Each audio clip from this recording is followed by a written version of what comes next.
Yo, what's up, TeaDB people? This is Denny from TeaDB.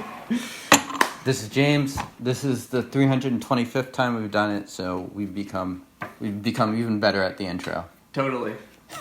Y'all know what it's about. We don't ever mess up now. Yeah. We are the excellent example of perfection. So we have a special treat today. This is from Darius.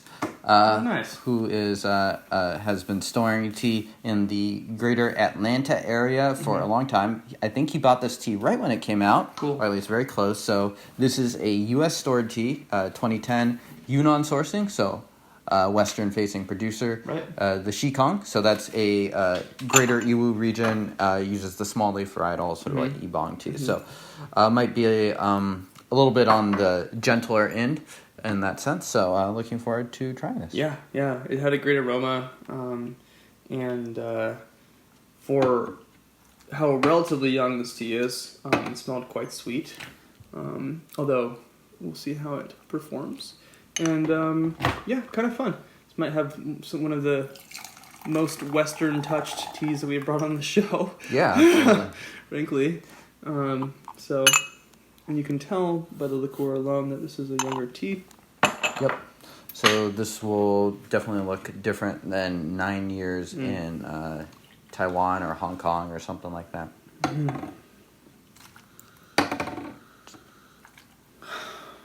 Almost a jasmine smell. Smelling aroma. Really lovely aroma.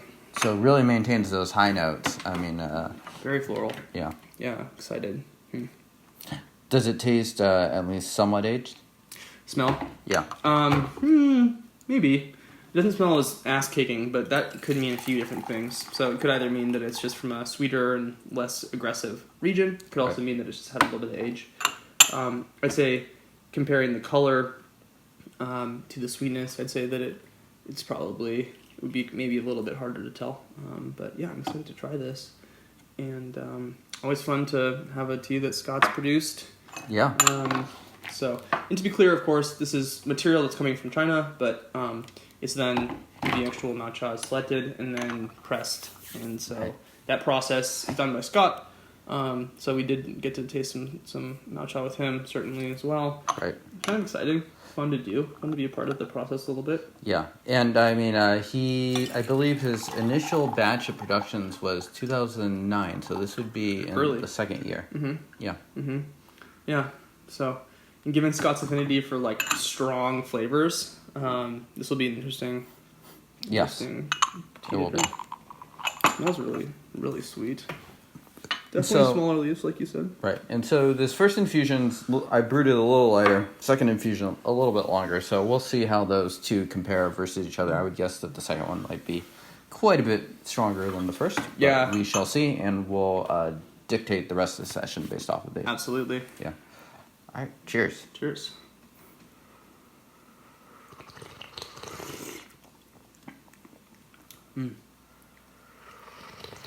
Yeah. Pretty darn approachable. It's kind of got that. Sugary.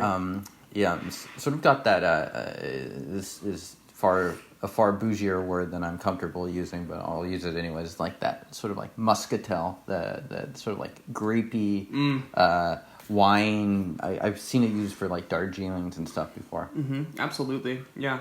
And this steeping is probably going to be the lightest steeping because I could already start to smell a little bit more of that sort of gasoline peatiness coming out of the aroma from the cup. So, but yeah, this is so far light. We're just getting into it a little bit here. You can already see that the color, the liqueur is getting a little bit more orange and deep golden.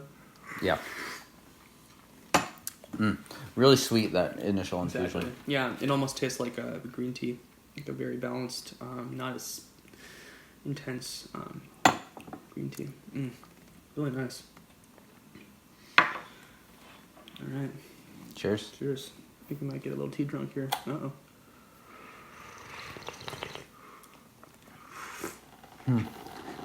It's similar, but it's sort of got that like a stronger backbone to it. Yeah, it's so sweet. Yeah, actually not nearly as aggro as I thought it might get. I agree with you, though. It does have more of that strength in it.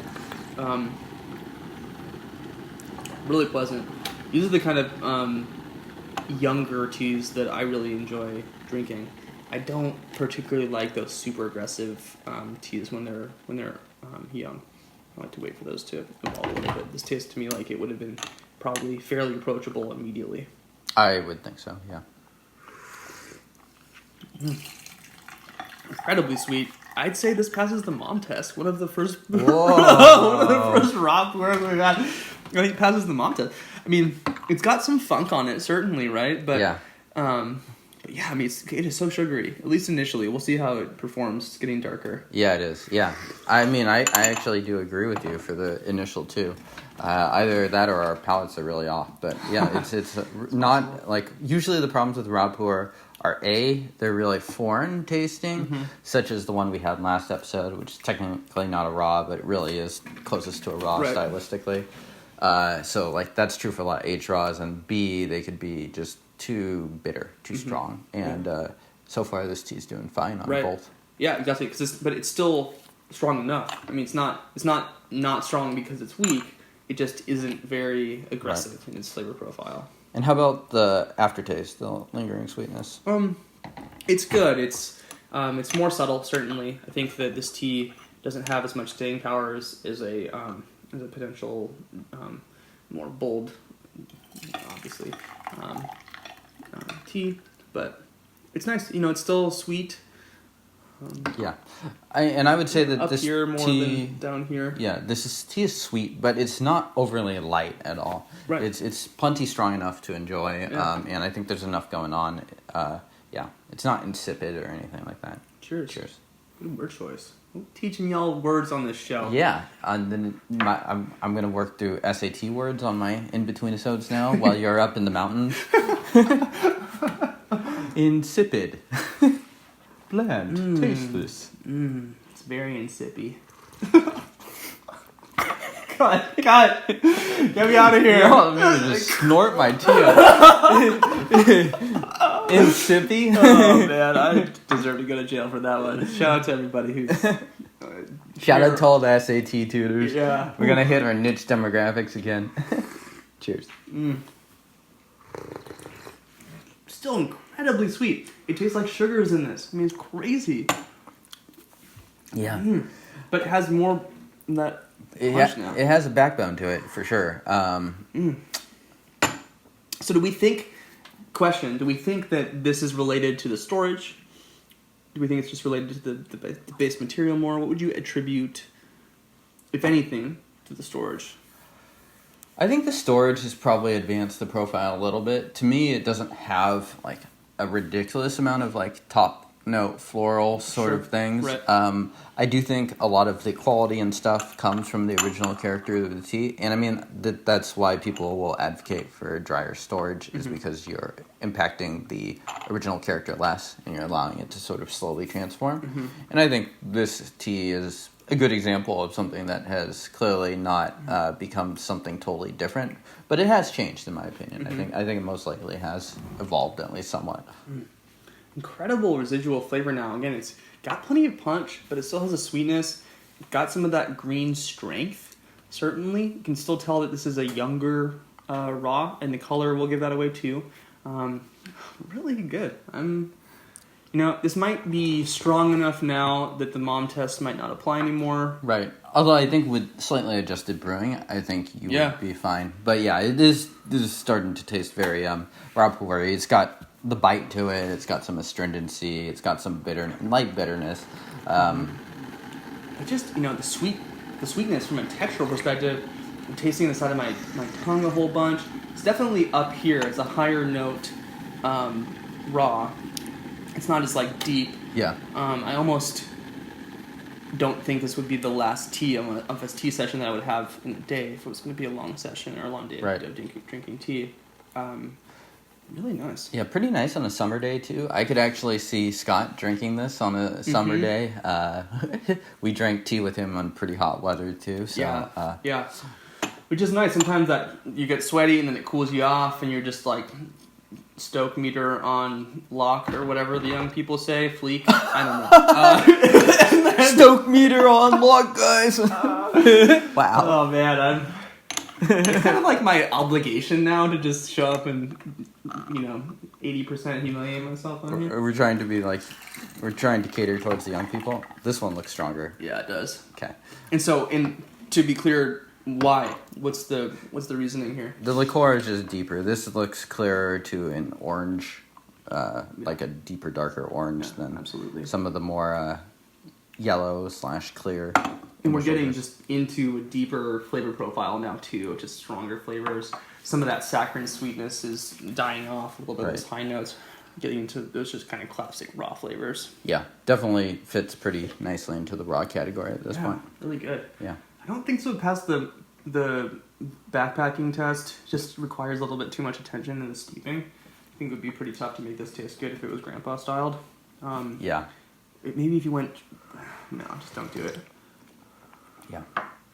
But maybe you bring a titanium Gaiwan out into the woods and then you film TeaDB Whoa. out there. I don't know, maybe we'll see. You're just putting lots of pressure on yourself. Really nice. Really approachable. I think this would be a deceptively sweet tea. I think this is uncharacteristic of a Pu'erh that's been aged for 9 years. Right. Although I would say that this might represent a pretty good case scenario for those of you that are buying younger Yiwu sorts of teas. Mm-hmm. I mean, a little bit more specific. This fits a little more specific of a category than that. But like if you're aging your tea in the West, most likely it'll be sort of drier sort of storage, even if you use a Pu'erh or something like that. Right. So, yeah. And I would guess, I have not tasted Scott's 2010 versions of teas, but I would guess that they have probably aged less than this. Mm-hmm. Hard to say, but... Yeah, it is hard to say. Really good, just really great residual flavor still, energizing. I'd say not a cooling tea necessarily. No. But also not like a gut punch tea.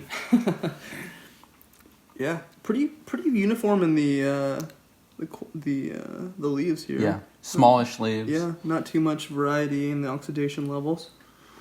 You know, all we are looking at really is just the color of each leaf, right? Are some of them darker and more orange and red versus green. These all have just kind of a little bit of a green hue. And it can sort of give you an idea of the storage as well. If these tea was stored in Taiwan or Hong Kong, leaves would most likely be darker, brown, maybe different shades of brown. And because of the humidity. Yeah, and the heat as well. Right.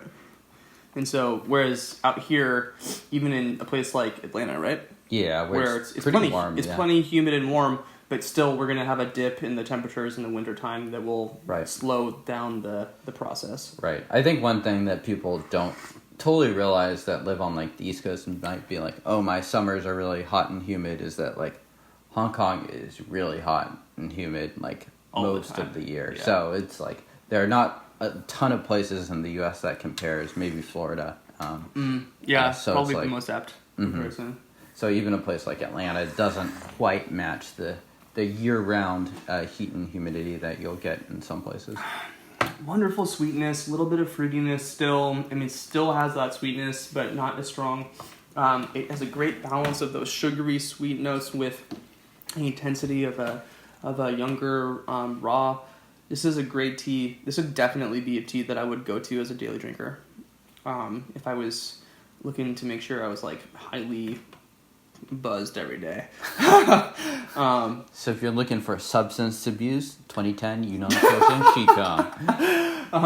Shout out to Scott for producing this tea. Can people get this tea?